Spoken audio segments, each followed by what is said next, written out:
સુરતના ઉધનામાં ઝરી બનાવવાની ફેક્ટરી ચોંકાવનારી ઘટના સામે આવી. સુરતના ઉધનામાં ઝરી બનાવવાની ફેક્ટરીમાં ચોંકાવનારી ઘટના સામે આવી છે, જ્યાં એક 42 વર્ષીય મહિલાનો સાડીનો છેડો લિફ્ટમાં ફસાઈ જતા દુર્ઘટના સર્જાઈ હતી, જેમાં તેમનું કરુણ મોત નીપજ્યું હતું. સમગ્ર મામલે ઉધના પોલીસ સ્ટેશનનો સ્ટાફ ઘટના સ્થળે પહોંચ્યો હતો અને મૃતદેહને બહાર કાઢી પોસ્ટમોર્ટમ માટે હોસ્પિટલ મોકલી આપ્યો હતો. મળતી માહિતી મુજબ સુરતના ઉધના વિસ્તારમાં ઇન્ડસ્ટ્રીયલ સોસાયટીમાં મૂળ બિહારના નાલંદા જિલ્લાના વતની પિંકી કુમારી વિરેન્દ્ર પ્રસાદ ઝરીની ફેક્ટરીમાં કામ કરતા હતા. હાલ પિંકી કુમારી સુરતના નવા ગામ ડિંડોલી વિસ્તારમાં રહેતા હતા. ઝરીની ફેક્ટરીની લિફ્ટનો ઉપયોગ કરી પિંકી કુમારી ઉપરના માળે જઈ રહ્યા હતા, ત્યારે અચાનક મહિલાના સાડીનો છેડો લિફ્ટમાં ફસાયો હતો, જેમાં મહિલાનું માથું લિફ્ટના દરવાજા અને ફ્લોર વચ્ચે દબાઈ જતા ઘટના સ્થળે જ મોત નીપજ્યું હતું. સમગ્ર ઘટનાને લઈ રહીશોમાં ગભરાટ ફેલાયો હતો, જ્યારે ફેક્ટરીમાં શ્રમિકોની સુરક્ષા અને લિફ્ટની જાળવણીને લઈ યોગ્ય પાલન કરવામાં આવ્યું છે કે નહીં તેની લઈ વધુ તપાસ પોલીસે આદરી છે. Bureau report Sunil Ganjawala, Surat.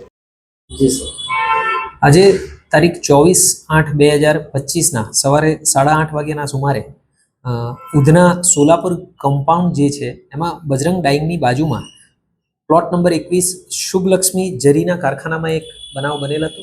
એમાં જે એક મહિલા છે પિંકી વિરેન્દ્ર પ્રસાદ કે જેમની ઉંમર આશરે 45 વર્ષ છે, આ મહિલા ઝરીના કારખાનામાં છેલ્લા 6-1 માસથી ત્યાં આગળ કામ કરી રહ્યા હતા. જ્યારે પોતાનું કામ કરી રહ્યા હતા ત્યારે તેમણે જે સામાન ઉપર નીચે લઈ જવા માટેની જે લિફ્ટ છે એ લિફ્ટની અંદર કામ કરી રહ્યા હતા, ત્યારે એમનો સાડીનો છેડો ભરાઈ ગયો લિફ્ટની અંદર અને એના કારણે એ ખેંચાઈ ગયા હતા અને એમાં એમના જડબા અને મોઢાના ભાગ ઉપર ઇન્જરી થઈ, જેના કારણે એમનું અવસાન થયેલું છે. હાલ આ બાબતે આગળની એડી દાખલ કરી અને આગળની તપાસ ચાલુ છે. મહિલા કેટલા વર્ષથી ત્યાં નોકરી કરતી હતી અને એના છોકરાઓ?